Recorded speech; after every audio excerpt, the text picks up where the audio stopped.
Быйыл Россияда педагог һәм ұстаз елы буларак республикабызда күп төрле чаралар, бәйгеләр уздырыла. Алдағы видеозмабызда Казанның 23-нче лицей укучылары тарафыннан ясалган кул эшләнмәләре турында.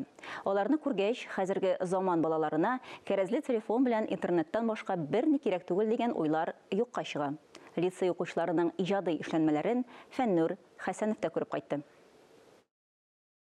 Берсеннән-берсе матур кырылмалар, тырышлык һәм теләк күрсәтсәң, әллә ниләрдә тудырырга була икән. Казан шәһәре Яңа Савин районында урнашкан 23-нче номерлы лицей балалары, укытучылар, әти-әниләр тырышлыгы нәтиҗәсе булып, гаҗәеп кул эшләре күргәзмәсе барлыкка килде. Проектлар эшчәнлеге 2 юнәлештә алып барыла. Бу шәхси проектлар һәм класс проектлары. Шәхси проектлар 9-11 сыйныфларда класс җитәкчелеге белән берлектә балалар үзләре сайлап алсалар темаларны, класс проектлары администрация тарафыннан билгеләнә. Быелгы уку елында проектларның темасы илебезнең истәлекле урыннары. Һәр сыйныфка Россиянең бер шәһәре билгеләнде.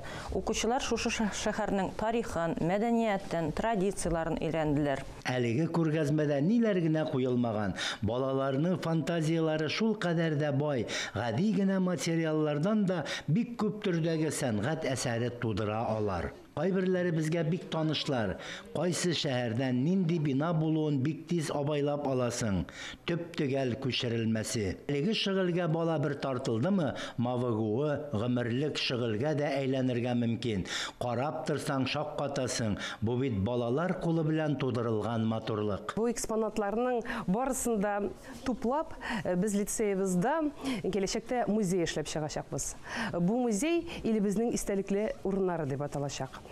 Әти-әниләрнең ярдәме кергән, укытучыларның тырышлыгы кергән әлеге проектлар һәммәсе бу музейда урын алачак. Үткәнен, тарихын белгән халыкның киләчәге дә өметле, якты булачак. Без моңа ышанабыз. Белем бирү йортының төп бурычы балаларга нәтиҗәле ярдәм күрсәтү, белем һәм тәрбия бирү юнәлешендә эшләү, мәктәп коллективының әти-әниләр белән берлектә оештырылган нәтиҗәле юнәлеше. Фәннур Хәсәнов, Ленар Хәбибуллин, Татарстан яңалыклары.